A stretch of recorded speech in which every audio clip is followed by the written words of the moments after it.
Hey guys, how's it going? So today we are going to walk around the garden and take a look at some of our winter interest plants because we just got a little skiff of snow. It's kind of the perfect time because, you know, once you get heaps and heaps of snow, it gets a little harder to see some of your things. But it's also a great time to see some of our brand new evergreens that we had installed, see how they look with a little bit of snow, see what it looks like from inside the Hartley. So we're just going to take a walk around. We're starting back here by the back kitchen door. Yesterday, I planted 500 crocus in this flower bed. Oh, I am so glad we got that done. Now this snow is not going to stay. I think our high today is 38. We may get a little bit more tomorrow, but it does look like our daytime temperatures won't allow the snow to stay, which is kind of good. I still have a few more bulbs I'd like to get planted, but I was really thankful when I woke up this morning thinking, I'm so glad I did that. I didn't really feel like doing it as it is with most bulb planting for me. But anyway, so this flower bed right here, you can see we've got a viburnum, and I'm not even sure exactly what variety it is. It's a really fragrant type, but it keeps its leaves all through the whole winter, and it's very, very beautiful and provides some amazing structure in this area, as does, you know, the locust tree is absolutely gorgeous. And then we do have a lilac here which has white flux, and I'll talk a little bit more about that in a video.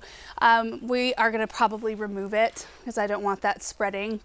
And it's kind of weighed down over the years. Like every time we get a little bit of rain, it's like down a little bit further, down a little bit further. So we either need to really do a severe prune and tie it up. But for now, it looks pretty. It's got a pretty structure in here. But we did leave quite a number of perennials. You know, there's some heucherella in here that just catch snow and look beautiful. I mean, if you get in close here, you can see just how, like the seed heads here, or the bloom stalks rather, see that? How they catch that little bit of snow and they can add so much interest into a space. Oh, I just think they're so pretty. We've got some little lime hydrangeas in here as well. I planted 5. 3 of them are looking real nice. 2 of them are still alive, but anyway, they don't have any blooms on them to catch any snow. Of course, boxwood hedging really looks beautiful with a layer of snow on it. Just a little bit. And then our incredible hydrangea hedge here. And I go back and forth on whether or not I like to keep my hydrangea blooms on the plants because, you know, looking at dry brown things through the winter, sometimes we go long spells without any snow and it just kind of looks kind of dry even in the winter time when there isn't snow on them and you see all that brown. But when it does snow, there's something magical about it. Now we do have this, is it Final Fire, I think? Final Fire maple that we never got to potting.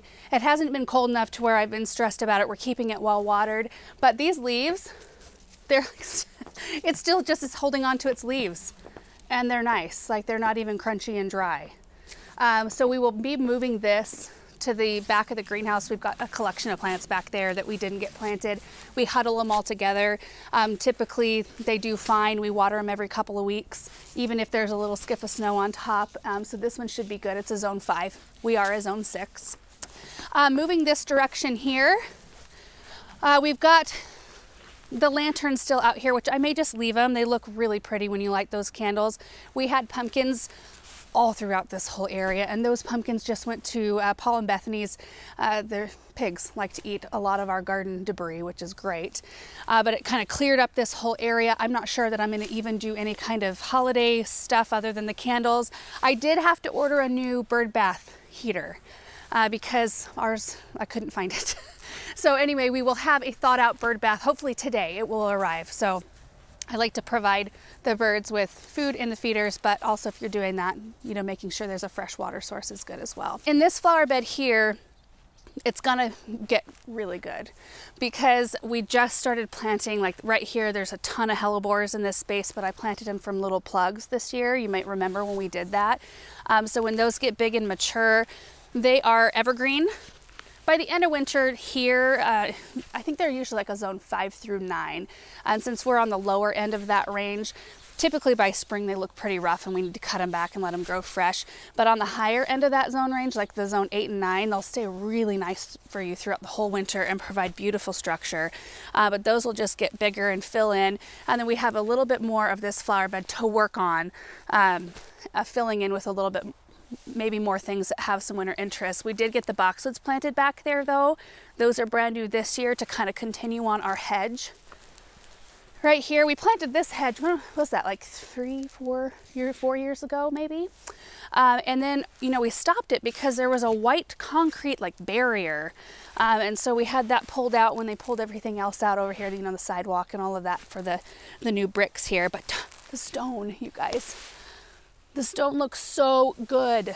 If you take a look back toward where we just were, look at how gorgeous that is. I'm just so happy with it. This whole area, you know, it was a spot that I didn't really intend on doing for a while. So I'm really happy with the results of it. Let's walk down this flower bed here. This one's a little bit more protected. You can see because of the giant juniper that we have here. I don't even know how tall it is. But Paul got lights to the very tippy top of this tree this year. So I don't know if this tour is going to go out before our Christmas light tour, but we are planning on doing that today as well this evening. But you will be able to see that. It's pretty incredible. Right down here, we focus on a lot of shade plants. So we've got a Japanese maple, which still has leaves. And oftentimes the Japanese maples will hold their leaves through the winter and the new growth will push out the old leaves. So they do really provide some amazing interest. Right below it, you can see the Hakanakloa. That's the Japanese forest grass. And that looks, I mean, right now you can see it. Once we get more snow, you won't be able to, but it's just a really pretty structure there. We've got lungwort right beneath it. And then there is a hedge of hydrangeas here that have done really well. We need to get out here and clean up the hostas. That's one thing. Hostas and peonies, get those cleaned up in the fall. They just turn into a mess. So we will do that. The witch hazel here still has its leaves, but this one will be in bloom in probably 2 months or so. We'll have some winter blooms on it. And this one is, I can't remember, is it a Helena or a Diane? But they're on the like red side of things, kind of like that coral red, really beautiful. And then right in here, I did not clean out our summer container. So it is what it is. We've got some ivy here, which looks really nice. But then we've also got, I think this was Super Bells. Right here, we got hydrangea, or not hydrangea, geranium right here. Looking a little sad, but beautiful, covered in snow. Lavender and the boxwoods here, we have 4, so 2 on either side of the walkway here and then 2 on the other side. And you know, if you were to come in and clean out most of your perennials and things in the fall, which I used to do 100% of my cleanup in the fall, it's really nice to have things like this that kind of anchor the space. And there's not a whole lot going on up here. We did winterize the fountain like we covered it and everything. We did winterize the rest of the fountains, but usually we don't cover anything. But Paul was looking at that and really monitoring how much moisture the bowl was holding, and he just thought, I don't know, it's holding a little bit too much, it's not draining out fast enough, and he was worried for it. So we decided to go ahead and get it covered, and that will be nice. Peace of mind, you know, next spring it should be all ready to roll. Just real quick before we head to the west side, because the North Pole arborvitae hedge looks amazing right now. We do have limelight hydrangeas up here. So again, the brown blooms, kind of like, I have a love-hate with the dead hydrangea blooms. Right now they're awesome. They dye our house.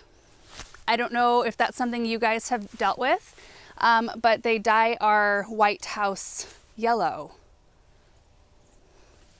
Not awesome. So anyway, they cover it though, so it doesn't really matter. You don't really notice it at any point. Let's pop over here to the other side of the west side.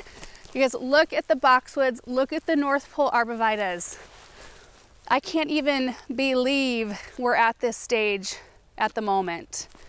For those of you who have been watching our videos for a while, do you remember what this looked like when we moved in? It wasn't bad, but there just wasn't a lot here.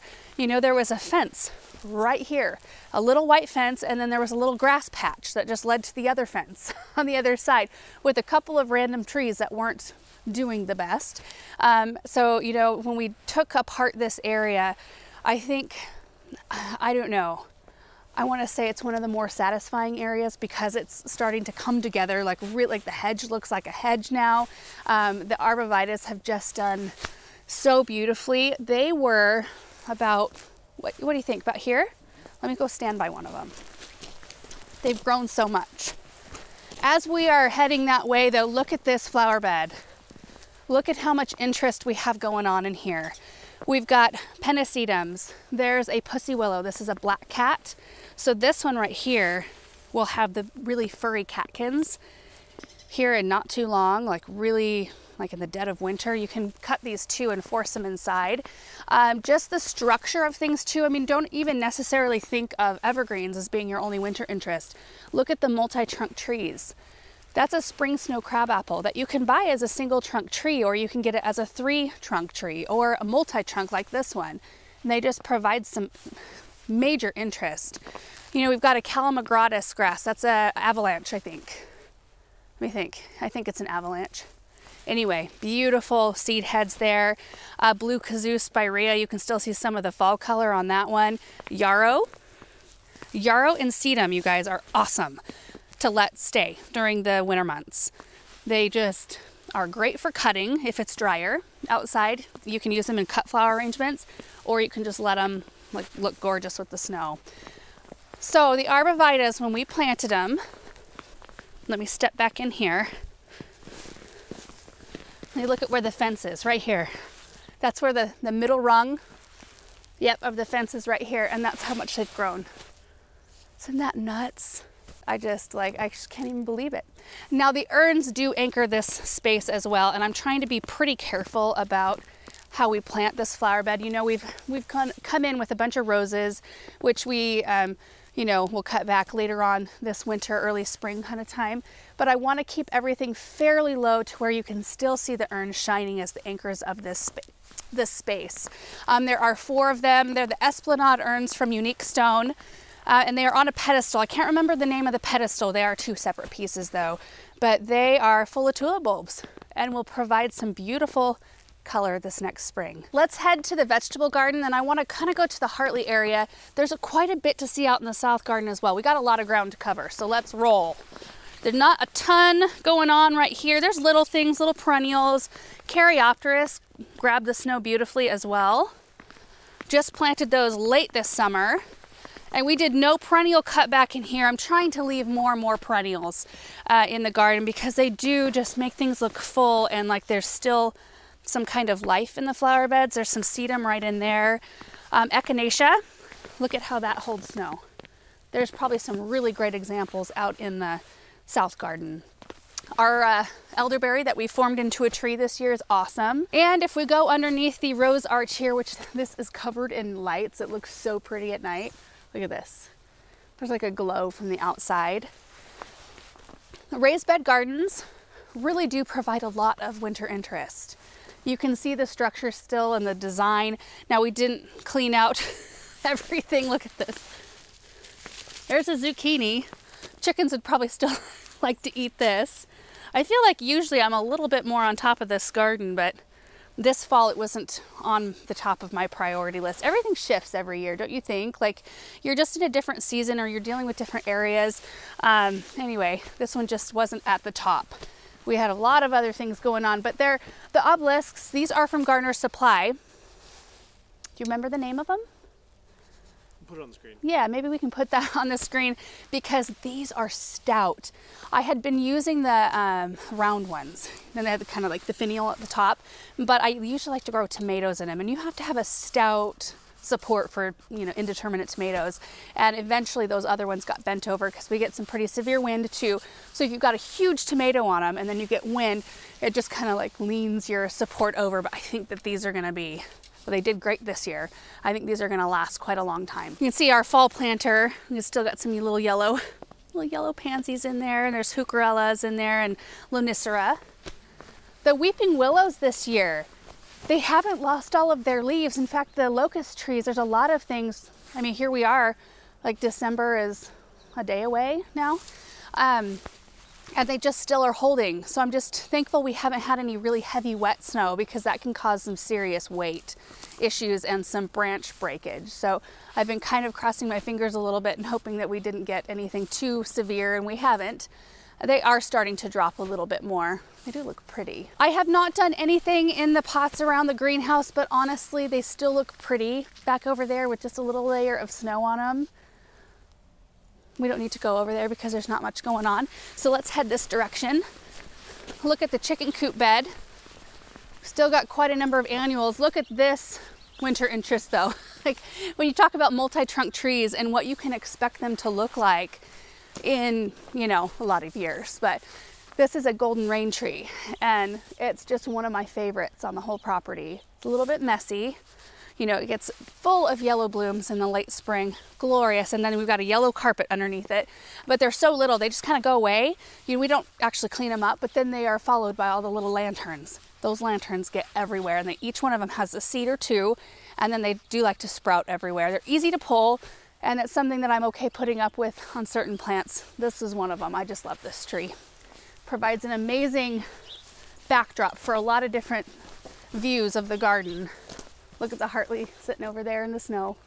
So pretty. So chicken coop has been winterized. We put plexiglass on the run. It's all enclosed except for there's a good like 6 inches up top around the whole thing where air can get in and out. And it just provides a good warm spot for the chickens. I mean, I know chickens are tough, but I don't know. I just like the thought that they can roam around in there and not have the wind. I mean, our wind can be so fierce, and they just roll. Get this all dry. Hey girls, I don't have any treats for you right now. Zucchini. Oh yeah, I should go grab the zucchini. I gave them some broccoli stumps yesterday. They don't seem to have enjoyed those. I don't know why not. Hey Beverly. Hi. She likes to get close, but she doesn't really want me to touch her. Oh, do you want some snow? Never really thought about that.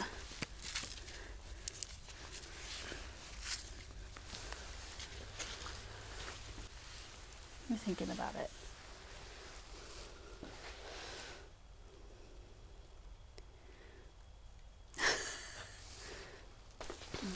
Butterfly bush right in here, look at that.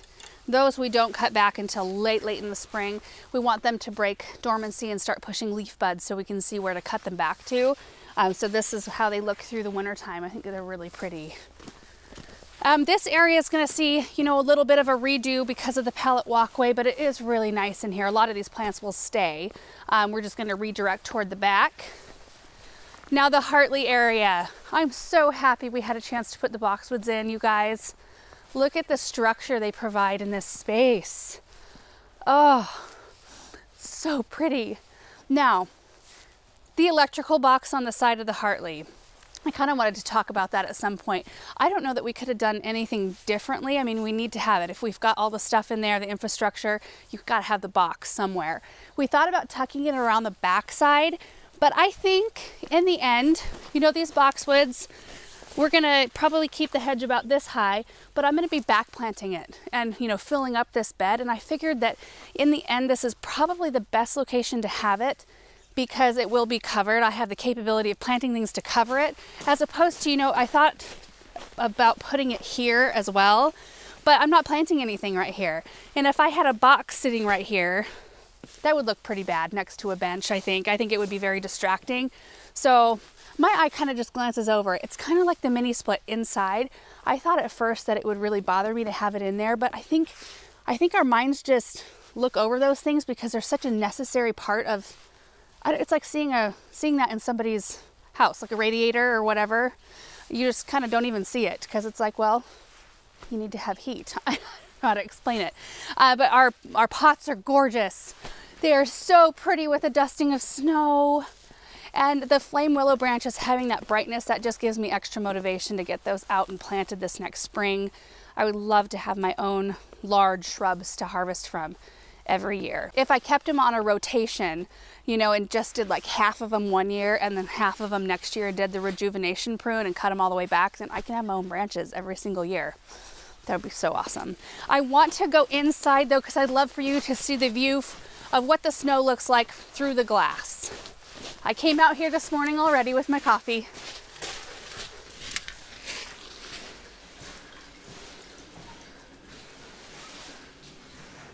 Nice and warm in here. I mean, it's keeping up really well.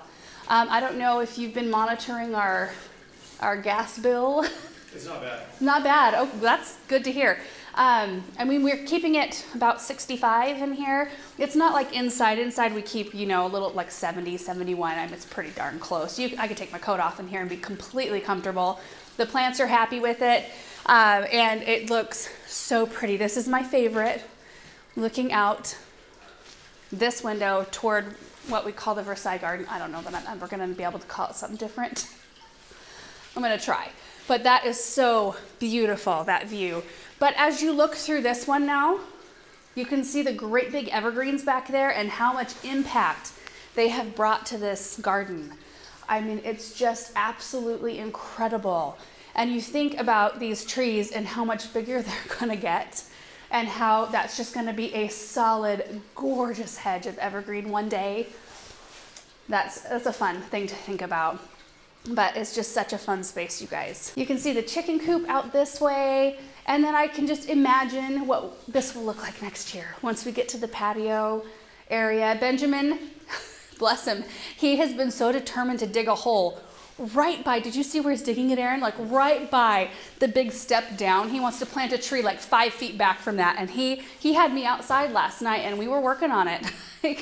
And then it's all covered. All of our work, all of our progress is covered with snow. And I tried to explain, like, dude, I don't even know that we're going to be able to get down very far because the soil's pretty frozen, you know, and he still wanted to give it a go. Told him we could plant a tree somewhere next spring and he could pick it out. I do think I'm going to be utilizing the cold frames here in the next week or two. I've got a project that we'll be working on. Right now, you know, I need to do a little cleaning, but it'll be really nice to use that. And then you can see, you know, there's that little hole right there. Full of cobwebs right now. But there's a little hole that inside you can take a little cap off, and then a little bit of the warm air from inside can circulate through the cold frames if we want to let that happen. I don't know that with this project I'm going to do that, but it's really fun that we can if we'd like to. Let's take a closer look at the trees back here. There's the other weeping willow still with a few leaves. This whole flower bed is gorgeous though. Real quick, let's walk over here before we head back. There's a lot of beautiful things in this bed that I just love. So sedum, catching the snow beautifully. Morden blush roses. Now these roses here, we don't cut these, deadhead these rather. They will bloom multiple times, and they bloom better the second time and the third time if you've been deadheading them. But if you don't, they form up these gorgeous rose hips, and they're huge and they're brightly colored. Right behind it, we've got a hawthorn tree. Beautiful white blooms in the spring, gorgeous berries in the wintertime. And the birds leave these. I think they prefer the crab apples first, and then they come and clean these up. Not funny, they've got preferred tastes as well. Honeysuckle keeps its leaves most of the season, or most of the winter rather. I think we need to take this one all the way back down to the ground this next year though. I think it's in need of a rejuvenation. It was kind of bare, well you can see, it's kind of bare right in here this year, and I want to give it a restart. There's a giant juniper right in here. It was here when we moved in. I really like it. It's got kind of a yellow tinge to it. And then the Leyland cypress. Boy, has that ever grown. When we moved in here, we actually thought that it was starting to die. And then we figured out that this whole bed, we have a hard time with water. We're gonna retool it this next year. We really struggle in this area with our water drip system, but we added more drip around the tree and it instantly brightened up and not instantly, but you know, like within a month, we started to see some improvement. It started to brighten up, the color did, and then it has put on a tremendous amount of growth. Just an amazing amount. The lights look really pretty on that one as well. But overall, even with the water struggles, I'm really happy with this flower bed. We'll be developing this a little bit more. In fact, we'll probably change the grass in this area and we'll cut out more of it because we always struggle with it right here. I think it's probably the willow tree is sucking up the moisture for everything else, but we can fix that. You know, we can make sure the willow has a little bit more water around it so that it's not needing to steal everybody else's water. Now this prairie fire crabapple was the one we had moved from the back garden recently. I just took a picture the other day. I was standing kind of back by that back quadrant and I could see the blue spruce. I could see the prairie fire with its beautiful orange kind of fall color. I could see the yellow willow, the Hebe statue, and then the green Leyland cypress. And even though there's only 2 plants right here, it was so pretty. The layering was so pretty. So we'll start filling in though with some other things, but I think we've got a really good start. Across the lane here, so this is the driveway. We'll need to next year, we'll have to start planting some things so everybody can see where that's at, because it would be very, very easy to veer off, because when you have snow, especially if it's deeper than this, yeah, that could be a problem. a problem.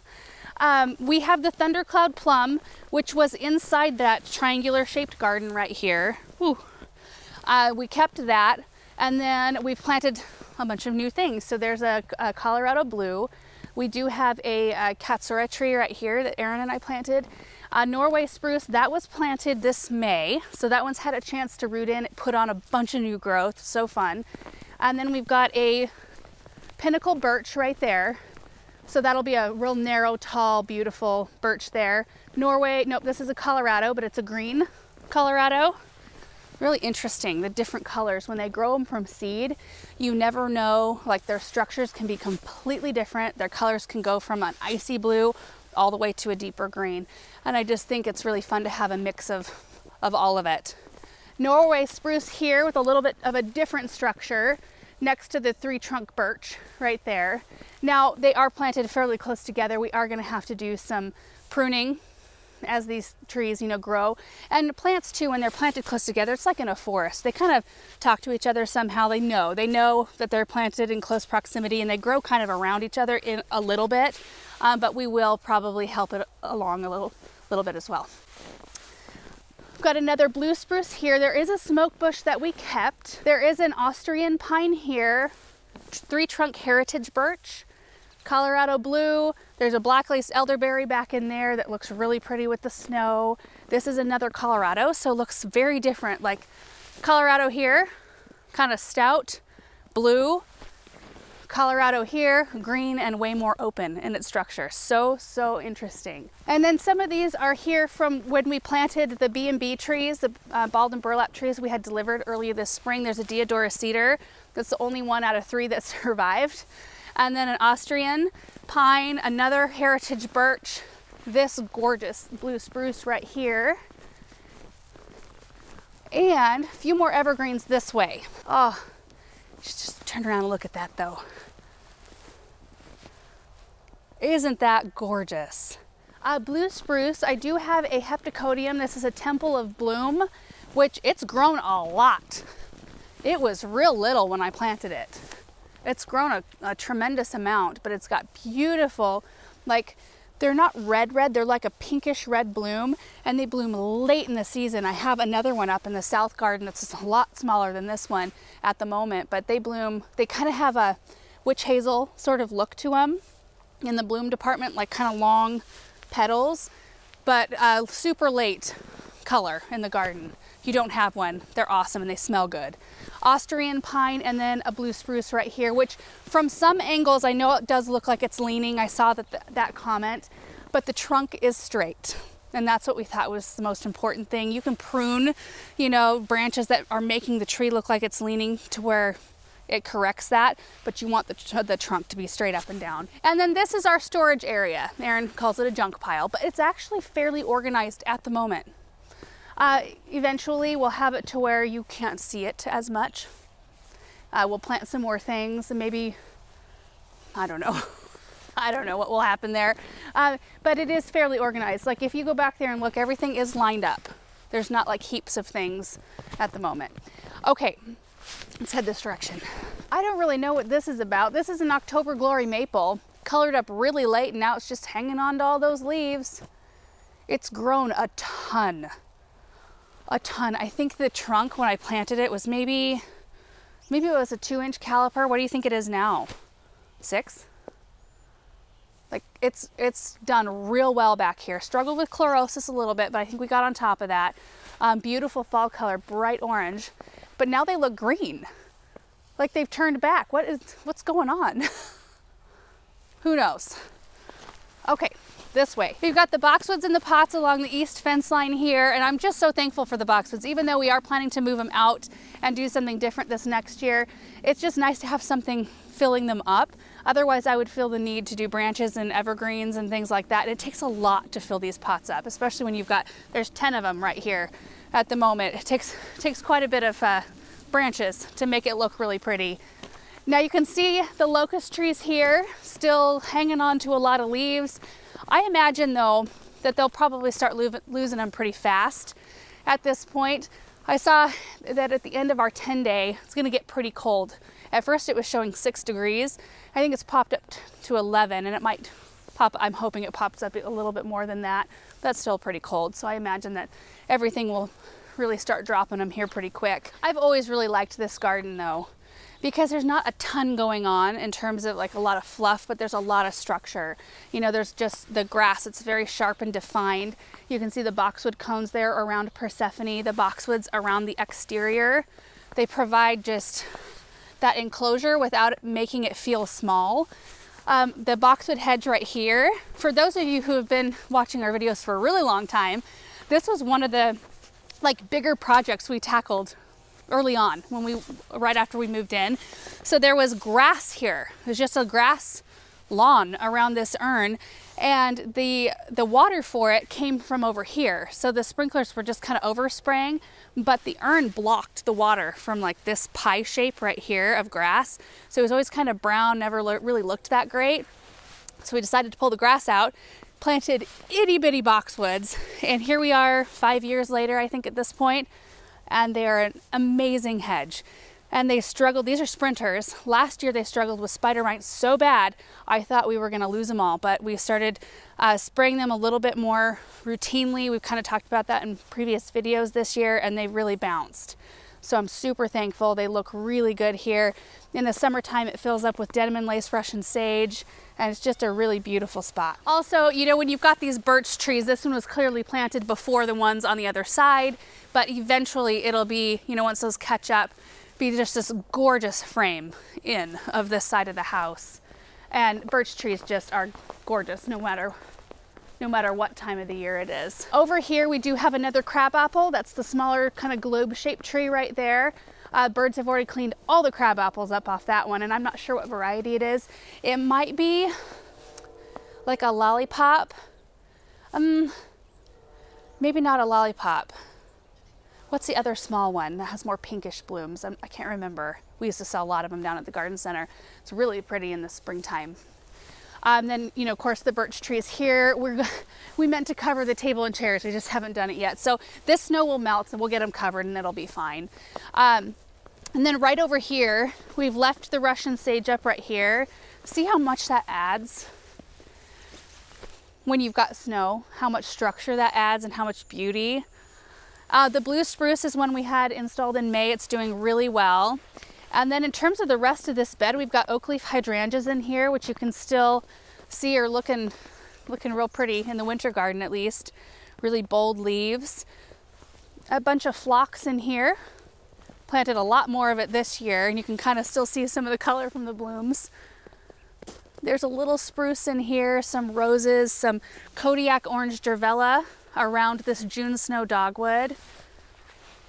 It's looking really nice. Okay, so I think that's it for the areas right around the house. We'll head out to the south garden now. So out here in the south garden, it has changed a lot. It really has over this past year. I mean, last spring, we started with bare bones. Like, we didn't have anything in here. The first thing we planted was the orchard back there by the flower shed. I remember planting some Spring Grove arborvitae, which we'll go look at, over when it just looked like we were on a different planet. It just looked completely different, but with the addition of so many beautiful plants out here, it really has started to come together. And I can see us focusing a lot next year on adding in more evergreen, more really pretty branch structure for winter, more dogwood. I want yellow dogwoods, and I want a bunch of them. And walkways, so a few more structures, some hardscape elements out here. We'll be adding some more of those things. We did not finish our rock path this year. I mean, we tried. We got a good distance. We kind of ran out of stones there. They're gonna be delivering some stones this week, I think. Which, you know, clearly we're a little past the time where we can be working on it, but you know what, we'll have the stones out there. We're gonna just pop them out there in the pasture, and we'll just have them for next spring when we're ready to start the project again.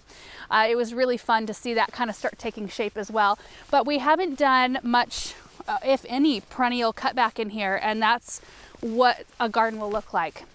if you leave your perennials alone.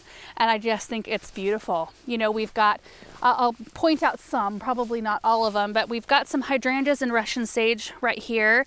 But then we've got Heliopsis, I think Tuscan Sun, right in here. And they look really pretty with a dusting of snow. We've also got some of the Apache Rose Panicum right here. And don't those look pretty? You know, a heavier snow might lay these down, but they do look pretty for most of the winter here for us. We do have, like, if you look out over this way, I mean, you'll notice the houses back there, and you'll notice that one has just been finished and they've moved in. I was actually filling the bird feeder that's on the grate post over there, hoping that they could see the birds and enjoy the birds, because it won't be long. Those North Pole arborvitaes will fill in. They'll look like our other fence line and they'll start blocking those homes. And then we've added a lot of evergreen interest out here that will bulk up and spread out, and it'll provide a little bit more of a backdrop there. But for now, they get to enjoy the bird feeder. I love that bird feeder. We'll probably get close to it here in a minute. We did plant a Royal Frost birch tree right here, and you can see the beautiful catkins. So it's just looking for plants that provide a bunch of different things. I mean, this one will have the white bark, but these right here, these are excellent looking in the garden, but they also are great for arrangements. So you can have some things out in your garden that you can come gather from and use in winter arrangements. It's amazing. Okay, maybe we should walk the rock path a little bit. But before we do that, look at this Proudberry Coralberry right here.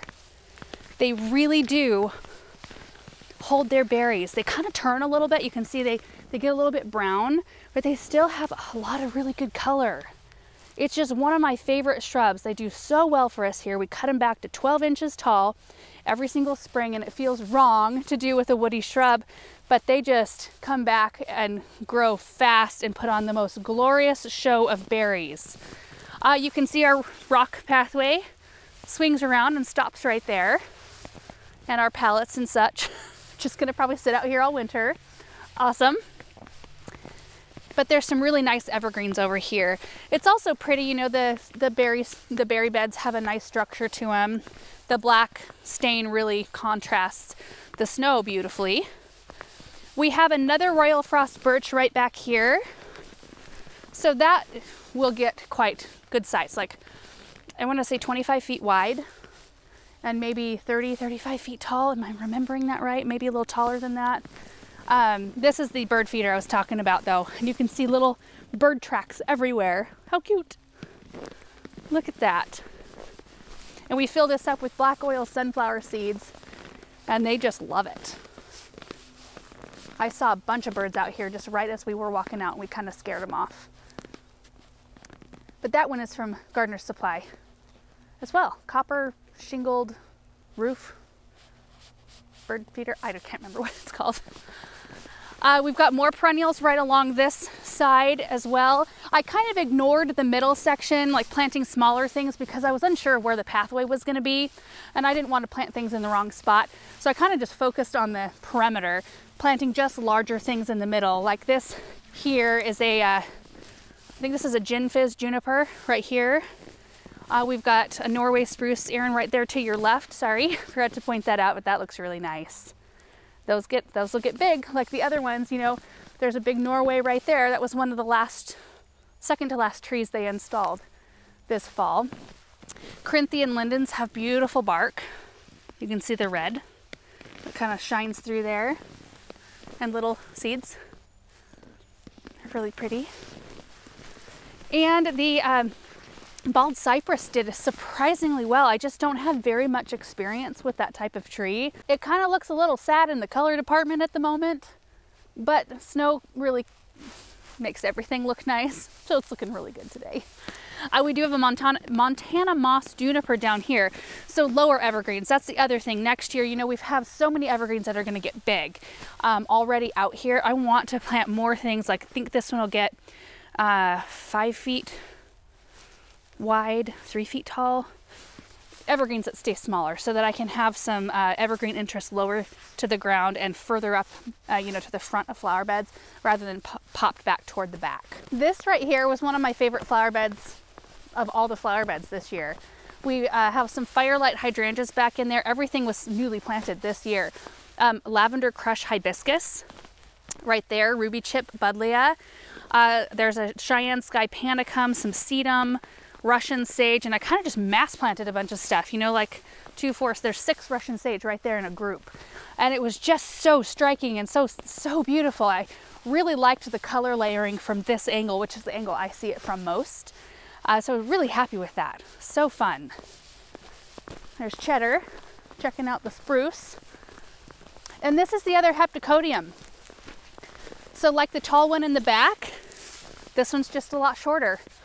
And it was just covered in those blooms this fall. I really enjoyed it, and I was so happy. It was really close to the edge here where we do see it quite often.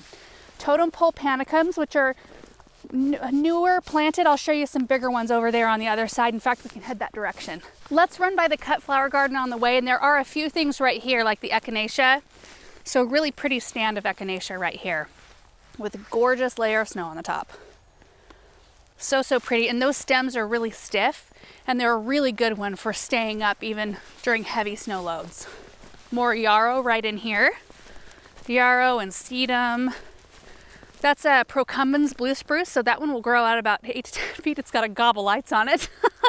These are pink ones. How funny. But it will grow out like 8 to 10 feet, and it only grows 2 feet tall. So I'm hoping it kind of like, I might have to move a couple sedum, but I hope it kind of fills in this area and is a really beautiful evergreen accent here. Got a couple of deer perched on our leftover mulch pile right there. They look real pretty at night. And the cut flower garden. We didn't clean the whole thing out, and I'm kind of thankful for that, because look at how pretty. Look how pretty that is. All of the pincushion flower seed heads in particular. This is a Fama white right here. In fact, I could probably take this in. I gathered a bunch of seeds from these already, but look at this. All pincushion flower seeds right there. It's amazing. Sprinkle them in there, it'll grow again.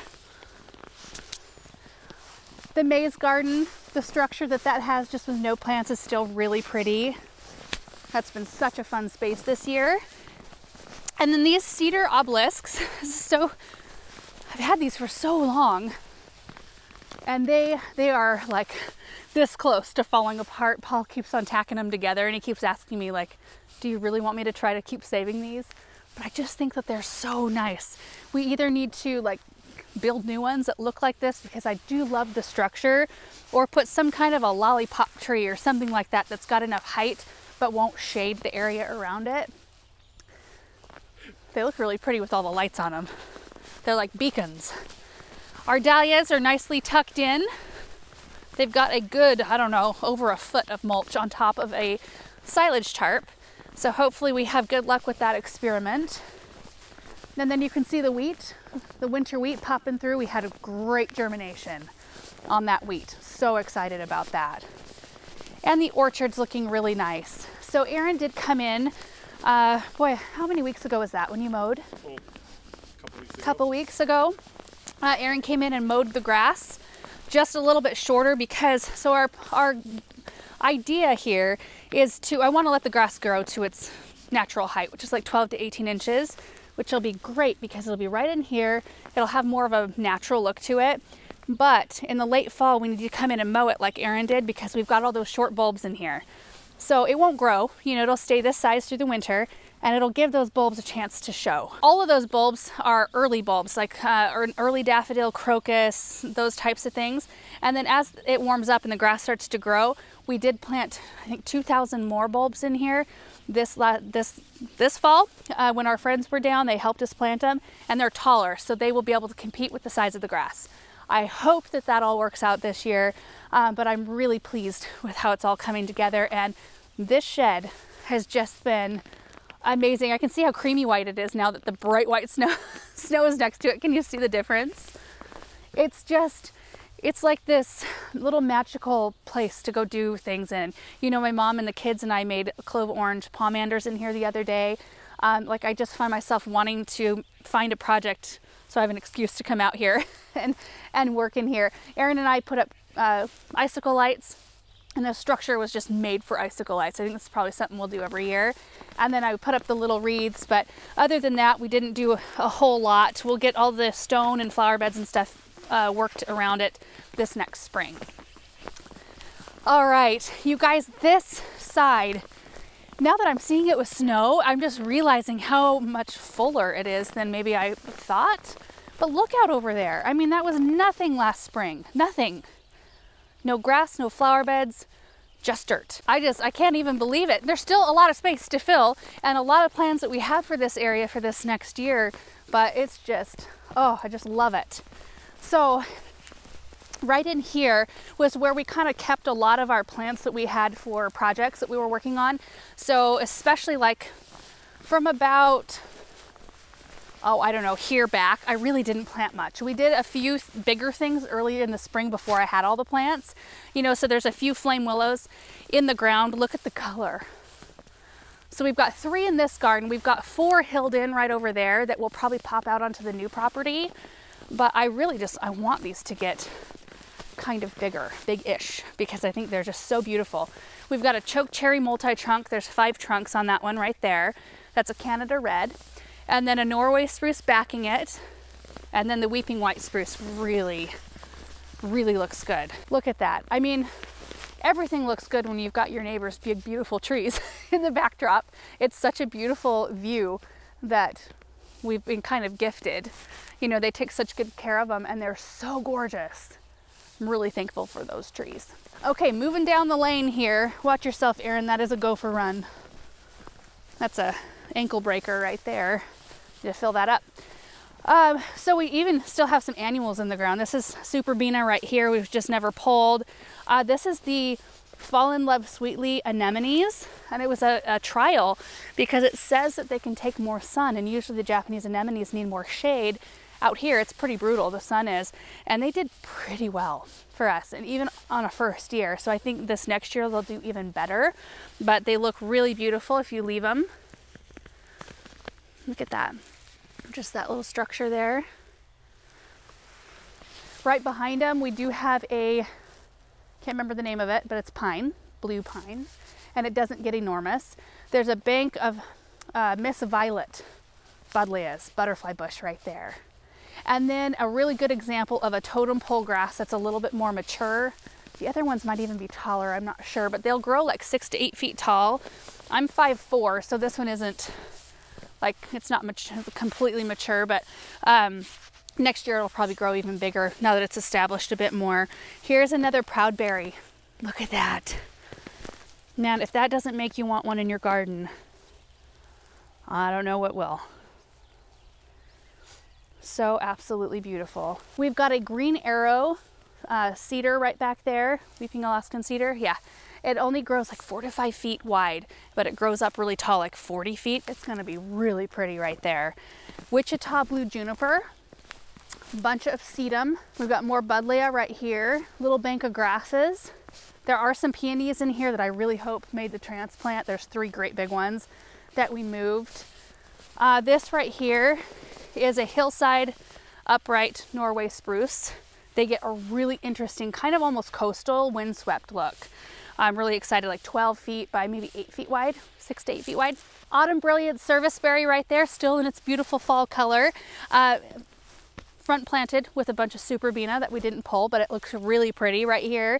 Lemon Squeeze Pennisetum, a perennial Pennisetum right there. If we look right across the way, because I don't want to miss it, you can just look across here and you can see the Spring Grove arborvitaes, which have grown a ton. There's more buddleia and Russian sage. These are the sumacs right here, the tiger eyes. And then this is the grass I really wanted to show you. This is a Blonde Ambition blue grama grass. Such a pretty, easy to grow, drought tolerant, wonderful grass. I actually bought some seeds. So I thought it would be really fun to try growing them from seed, because I'd really like to amp up this display. Like have them go back behind this viburnum and maybe right in front of it and kind of continue on and just have like this bank of this beautiful color. And they're just so easy to grow. Really like those. Over here we have the little statue that Erin got for me first Christmas, second Christmas that we were married. One of the first Christmases we were married. And she's made made the move with us twice, out of our first place into our townhouse that we were at before this house. And then she was over in kind of that triangle shaped garden for a while. Then we got her all stained up because she was kind of pink, like a pink concrete, and kind of faded over the years. And so we used some stain and stained her up, moved her out here, and it looks really pretty tucked into this flower bed. We've got a Serbian spruce right here. This is a De Ruyter's, growing, I think 12 to 15 feet tall, 8 feet wide. So a smaller type. They get really pretty small cones on them that are kind of a purpley color. Right in here we have the Limelight Prime hydrangeas. So a hedge of those. I didn't do anything in front of them because I feel like with this statement hedge, I need a statement plant right in front. And maybe we'll do just a huge Minka Superbena or something next year because they've done so well for us. I think that would be really pretty and it would fill the space and bring lots of color out here. But there's just a ton of things in this flower bed that I cannot wait to see just do their thing. We've got a black lace elderberry here. That is a red fox katsura tree, which grows tall and narrow. The Tickle Creek white bark birch. I'm not sure that I gave many updates this year. We planted it early this spring, did really well, and it's got a really pretty arching kind of weeping habit. So, you know, picking things like that that will kind of create that movement in your garden in the winter, even though it's not super bulky yet, I think we'll be happy with it once it grows up a bit more. We've got a few snowball bush viburnums in here. There are some Arctic fire dogwoods back in there, just babies. This is probably one of my more favorite evergreens right here. This is a blue sky Serbian spruce, and I just adore this tree. I adore it. I love the structure. I love the color. I love the cones. They're so pretty. And when they come out, they're pink, and then they kind of turn purple, and they hang on to their cones for a very long time. And it's done really well for us, so I like it extra. When an evergreen does really well for us in kind of untested area, because, you know, this is one of the, we planted it last year, so it was the first year we were gardening right out here. I just, like, they're endearing to me when they perform really well. We've got another Norway spruce out there, a Royal Raindrops crabapple, which this one won't get like enormous. It's like a medium-sized shade tree, but it's got persistent fruit on it. So the birds will come and clean this up. But it's a really, really pretty structure with the 3 trunks, and it's got really pretty red bark. If you get in close on that, look at this. Look how pretty that bark is. I want more stuff like that. More color. Vanderwolf pine here that's done really well. It put on a bunch of new growth. Like right here. This right here is new growth from this year. Really pretty. It does have a little needle cast, which is completely normal. So we can come in and clear that off. Otherwise the tree will just drop it on the ground. And then it'll, you know, fill back in. So really happy with how this one's done. And then we've got the big Norway spruce right here. It's just got such an interesting shape to it. I love it so much. If we pop out here to the driveway, you can kind of see, well, we've showed it to you before in past videos, but this is kind of, I would consider this where you drive in kind of the front of the tree. And it's just got such an open, weeping, interesting structure. And it's different from everything else out here. And that's why we chose it. I'm excited to see what that one does. That one was installed a month or two ago, a month and a half ago maybe. But the totem pole grasses that are right around this side, I think are the biggest, the ones that we have. Really good representation of what you can expect from them in the garden. I'd say that these, like the taller ones, are about 6 feet. Super strong grass, really, really tight. So they create a really nice vertical element in your garden. And we've had totem poles in our garden for, oh, I don't know, 2-3 years at this point. They're a really new variety. We were able to test them out a year, I think, before they came out onto the market, which was really fun. But we've experienced really, like through the winters, that they hold up to any moisture that we get. And we've had some pretty good, you know, like last year we had, what did we get? A couple of storms that brought in a few inches, several inches, and they held up really well. They didn't fall down or, you know, create a mess. We've got more buddleias in this section, and then things like daylilies we could probably clean up because they just look like a mess. But coreopsis, really pretty to leave up like that. just love anything that catches that little bit of snow. It looks like little snowballs. And we've got some, you know, random, like a North Pole Arborvitae just popped in there, which will provide a really pretty vertical accent there. Birch tree there, more totem poles. And this section, we really went heavy with the perennials in here. We've got salvia. There's some Stand By Me lavender clematis right here, which also have the really pretty seed heads that catch the snow. But I think this right here is a pretty mix. You know, we've got a 9 bark right back in there, a pennisetum, that's a desert plains, and then the yarrow. Look at how gorgeous that yarrow is. So pretty. And that's the Firefly Peach Sky. So it's got really pretty apricot peach colored blooms. But the pennisetums have been really doing well for us this year. I had tried desert plains before and they didn't really thrive for me, and I don't know if maybe it was the location I had it in, but out here they really have done well.